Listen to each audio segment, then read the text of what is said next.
Greetings, this is Michael Knight, and this report is about the aftermath of the sabotage of the Zaporizhzhia Dam in Ukraine. It happened on June 6, in other words, on 6/6/6. And according to the Russian war correspondent, it immediately caused the death by drowning of as many as 10,000 people. The video comes from the Ukraine Human Rights Abuse channel on Telegram, and the reporter naturally speaks Russian, but there are subtitles allowing for a voiceover in English. I have personally added additional images, especially of Zelensky, who is a New World Order puppet, a puppet of the West, as well as US politicians, and footage of the initial outflow of water as the dam was finally breached after it had been shelled and weakened for months by Ukrainian artillery. So let's get to it. After such losses of the male population that Ukraine is now carrying, it'll be difficult for them to restore the demographic situation. And therefore, on 6/6/2023, as Adolf Hitler once exterminated the disabled people, Gypsies, Jews, and Slavs, Zelensky has done the same thing. All the helpless, disabled, elderly, children, civilians were just drowned by him. He did it on purpose. I repeat, he exterminated all the Slavic population that could not escape on the left bank of the Dnieper. It is definitely not beneficial for the Russian army and the Russian leadership to undermine the dam, because our left bank is lower than the right bank, on which the Ukrainian Air Force is located. And in the case of the dam explosion, the Ukro-Nazis knew that their right bank would not be flooded, but the left bank would be flooded where the Russian troops are located. Therefore, only an idiot can believe that the dam explosion was carried out by the Russian army. But maybe someone is more comfortable to pretend to be an idiot, especially for the victims of Ukro-Nazi propaganda. This report for those who listen to the opinions of different Western politicians, but those who stood for the Russian Federation, not to carry out a special military operation. For those who left the territory of the Russian Federation as a sign of protest, including bloggers, singers, dancers, musicians, for all the sellouts, and for those who want to know what really happened in the Kherson region on the night from 5 to 6 of June. The Ukro-Nazi regime of Zelensky did not choose this date 6/6/6 accidentally. This fatal night should go down in world history as one of the most terrible anti-human crimes. I will tell you what fascist beasts and animals we have to deal with.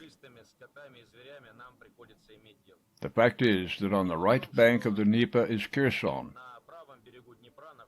and the right bank of the Dnieper is now temporarily under control of the armed forces of Ukraine. It's 15 meters higher than the left bank of the Dnieper, which is under the control of the Russian armed forces. As you understand, there are a lot of high-rise buildings in the city of Kherson from which the enemy is conducting constant reconnaissance of our coast. Since this is a very attractive territory, both on the right and on the left of the Dnieper, there are a huge number of villages, including summer villages in which people of Kherson used to spend time. The Dnieper, entering the Black Sea, diverges into several rivers, and thus a row of islands is formed, large islands, on which there's also a settlement where people lived. So, if you watch the video carefully, you noticed very carefully that an explosion occurred on the right side of the dam, on the side that's under the control of the armed forces of Ukraine. Why did they perform this terrorist attack?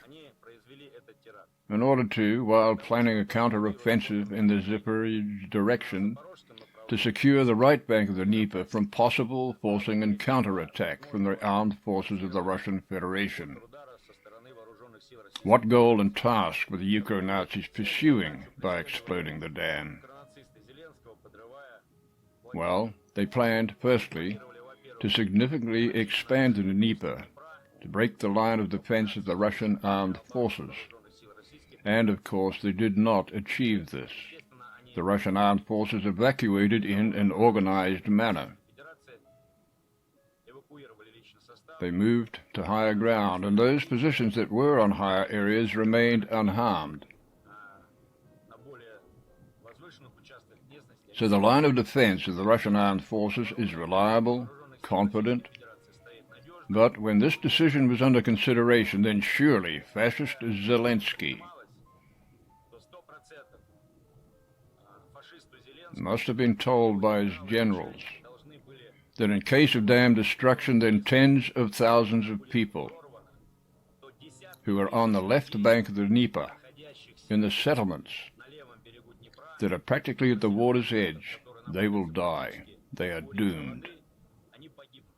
When Zelensky made this brutal decision, he understood. He understood it perfectly. He knew it. He was accountable for his actions. Therefore, to all those citizens of the former Ukraine or former citizens of Kherson, of Ukraine, who remained on the left bank of the Dnieper, to all those who live in Ukraine now on the right bank of the so-called Ukraine, whose relatives died as a result of this atrocity, this flood, I want you to understand how much fascist regime doesn't care about you. You can't even imagine what happened that night. After the dam was blown up at about 1:30 or 2 a.m. on June 6, in about an hour the water had already reached the settlements where people lived in the area of Zelensky, Pravyasagi, Polizhnaya, and so on. The whole row of settlements located on the Dnieper's downstream, on the left bank of the river, after the Kharkov. You can look at the map. It was practically demolished by the flow of water. And now imagine people who are shelled every day from the right bank of the Dnieper by Ukro-Nazi artillery, MLRs, when they go to bed at night, in order not to die, people usually go down to the basements, to the bomb shelters. So at night the majority of the population on the right bank of the Dnieper, the civilian population, was in the basement. People were sleeping. They didn't suspect anything. Deep at night, at about 3 or 4 in the morning, all these settlements were practically under water. Those who could understand what happened, those who figured it out, tried to evacuate in the night panic, in the grim darkness. And now think, and this information is not for the sensitive ones. What happened to elderly people? What happened to the disabled who were chained to their beds? What happened to small children? What happened to the children who were with their grandmothers because their parents died? Because these grandmothers cannot even save themselves, let alone the children. At dawn, after what our soldiers saw, floating bodies, these soldiers did not talk for a day after that. And when the Russian military took action to evacuate the peaceful, helpless civilian population, they had to do it on our military vehicles, Kamazes and Urals.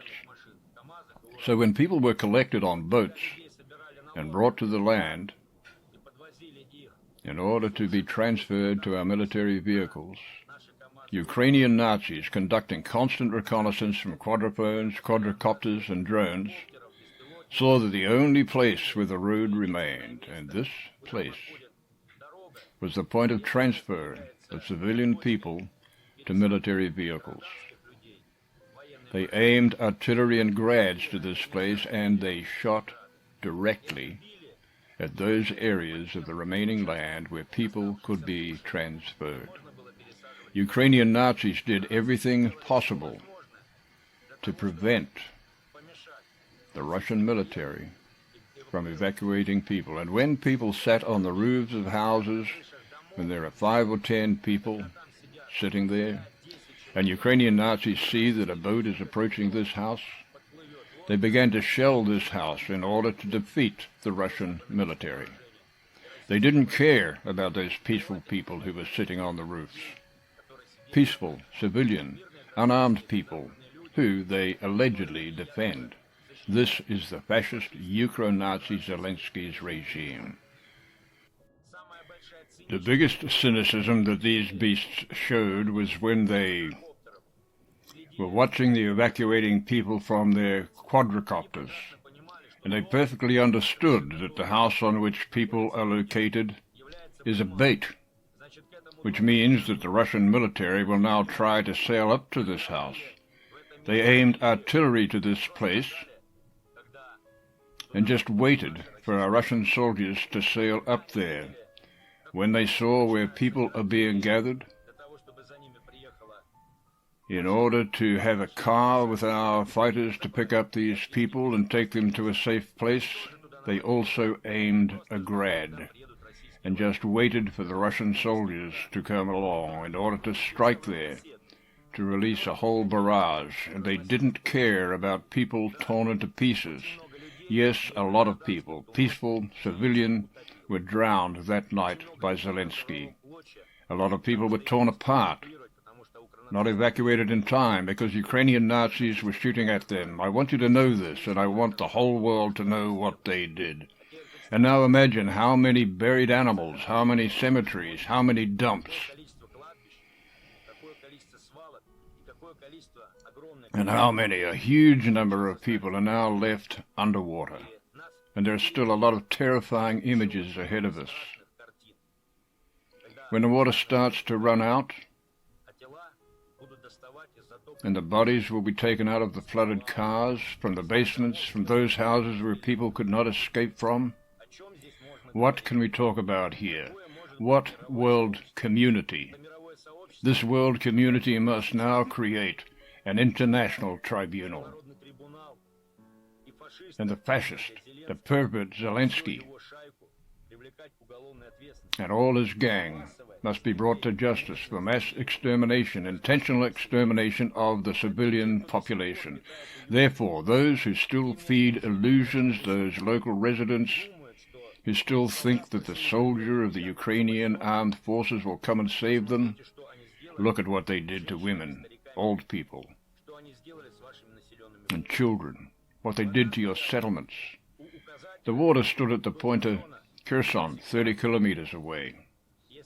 If you go from Yamyak side, from our direction, so that you understand how many settlements were underwater, that's 30 kilometers. All practically populated areas were underwater. They were all washed away. How many pets died? Cows, pigs, dogs. Everything is underwater, including people.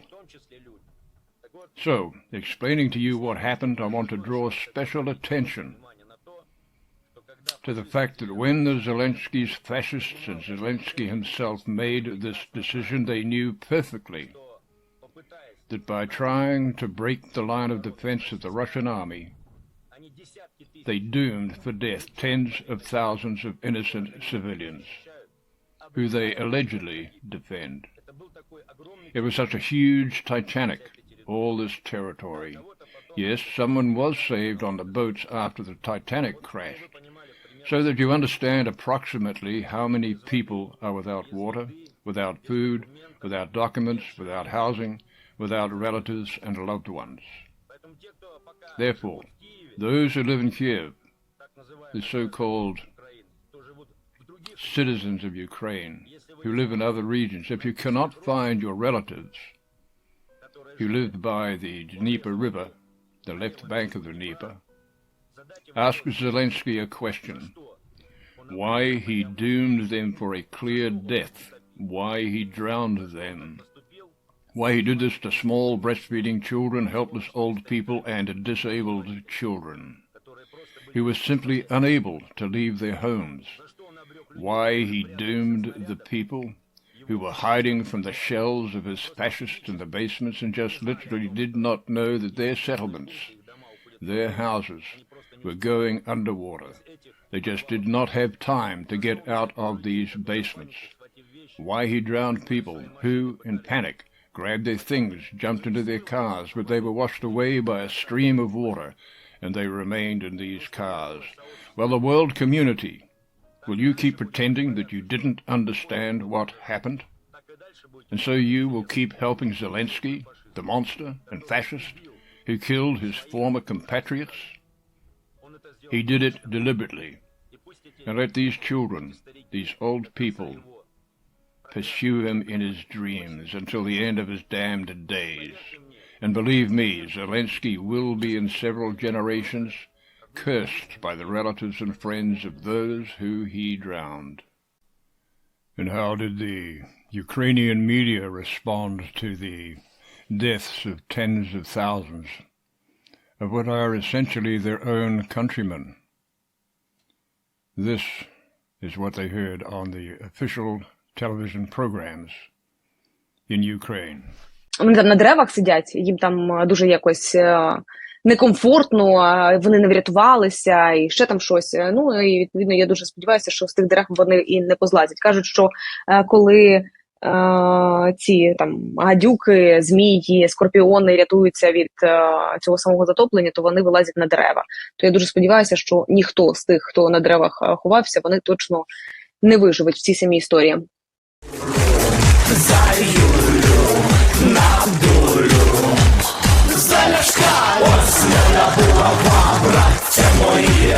Завтра йдемо танцювати проти москалів.